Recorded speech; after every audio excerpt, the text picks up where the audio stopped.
Now here are some quick photo tips for you. Only high quality photos are going to be accepted into stock photo sites. So if you want to have high quality photos, you need a high quality gear. So I highly recommend that you use a DSLR camera, and a plain 50mm lens is just fine. Now you're going to want to try to take pictures that are difficult for regular people to take with their smartphones. And if you are going to be using DSLR cameras, try modifying your shutter speed and try to play around with it. For example, you could try taking long exposure photos. Long exposure photos tend to sell more. When you're taking these pictures, make sure that there's a concept behind the photo. You have to try to capture photos with intention, and also try to make your photos socially relevant. Another important key is to make sure that your picture elicits some type of emotion or has some type of purpose, such as showing that it's the fall season. Now, photos that do well are in the niches related to food, health, beauty, fitness, money, and business.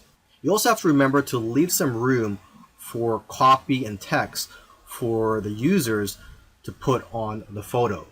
And you should know that photos are not going to be accepted if there are brands, names, or license plates in the background.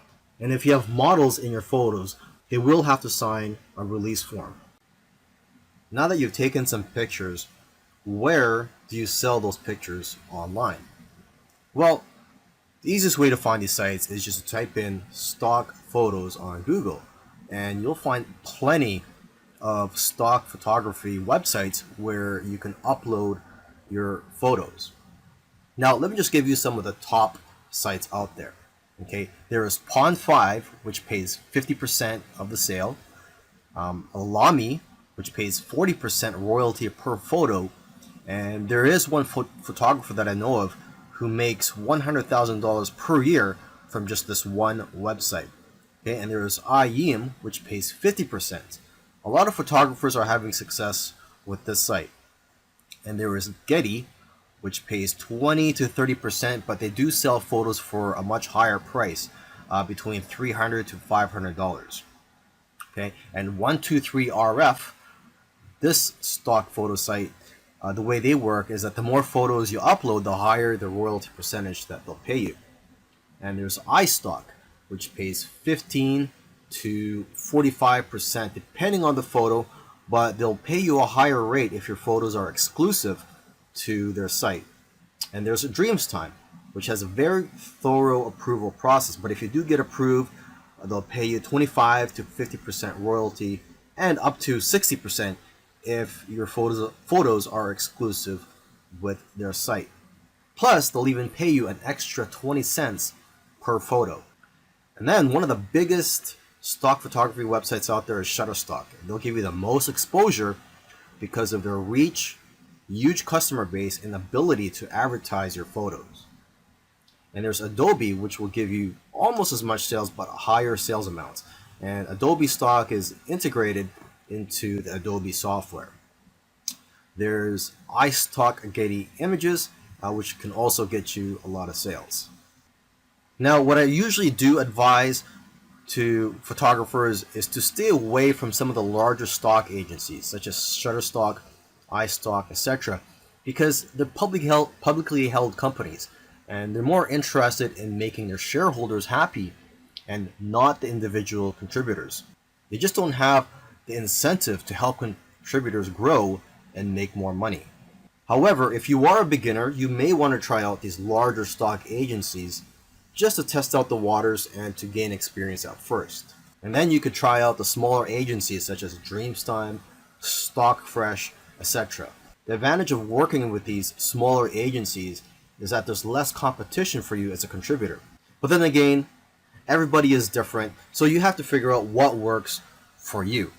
And interestingly, I know of somebody who makes more money uploading to free stock photo sites like Pixabay than other stock photo sites, because people have the option to donate to you when they download your photos for free.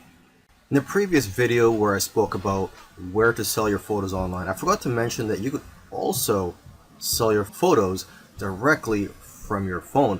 And there are a few apps available for that, but the most popular photo app right now is one called Photo. And with Photo, you download it, and I believe it's available both for the Android and the iPhone. And you get 50% of the sale, but you can make more money by joining what they call missions on Photo.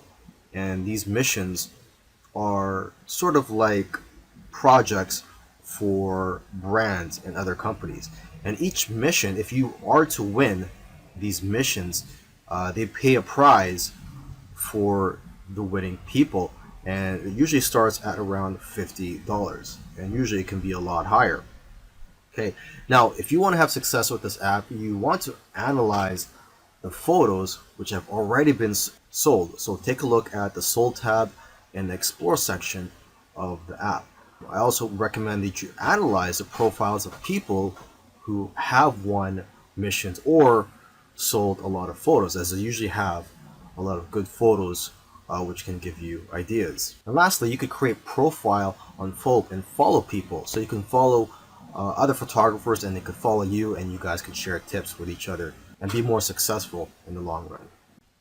Earlier, I mentioned that you should try to avoid large stock photography websites such as Shutterstock. However, if you're new and you want to gain some experience, or for whatever reason, if you feel that large stock photography websites are for you, here are some keys to success. Obviously, these big sites have thousands of photos, and photos that have less saturation will sell the best. For example, pictures of cats, unless there's something unique about the picture, won't do as well as pictures of animals in the wild. Another example is pictures of iconic buildings such as the White House. These types of pictures won't do as well because there's already a lot of pictures of the White House out there. Now, however, if there's something unique such as an event or a protest happening around there, and you capture that on photo, then that picture will do a lot better. It's also important to use the right keywords. For example, if you're posting photos of flowers, you'll be more successful if you know the exact scientific name and the species of those flowers, and also the English name, where they're from, and other details. And from what I've seen, the best-selling images are the ones with themes such as Christmas, Halloween, Easter, etc. And new images usually sell better than old images, simply because old images tend to get buried in the search results. In the last video, I gave some tips on how to be successful if you were to upload to those larger stock photography websites. Now in this video, I want to give some tips on how to be successful just in general. So these tips will work whether you decide to go for the smaller stock photography websites or the larger stock photography websites. To start off with, you cannot be a generic photographer and make money with stock photography. To be successful, you have to niche down. You cannot be too broad. So you have to be very specific and also good at what you do. For example, portraits of people are always popular. So if you can focus on that, you'll probably do well. You should also stay in tune with what's going on in the world. People who are talking about the popular topics of today need images to support what they're saying. And if you are going to be uploading to multiple stock photography websites, you can use an app called MicroStalker for tracking your sales across multiple agencies. And lastly, if you're consistent, you'll increase your chances of being successful with stock photography. You'll do best if you upload a small amount of photos consistently. Selling your photos on stock photography websites is great. However, there is a lot of competition and it is harder to make money nowadays than it is in the past. So one thing I like to tell people who are involved in stock photography, if they want to take their business to the next level, is to start their own website and just sell photos from your own website. And what I like about being in control, having your own website and selling your photos from your own website, is that you can collect the emails of your customers and people who visit your website. And basically, whenever you have new photos, you can notify your list of subscribers. You could also offer deals from time to time. You see, when you have an email list, you could just email them whenever you're in need of some cash flow. Now, what I recommend you do is, if you are going to start your own website, is to make your website focused on one niche. I know of somebody who made $4,000 in 1 month from his own site. Now, aside from just collecting emails from your customers, you could also collect emails from people who just visit your website.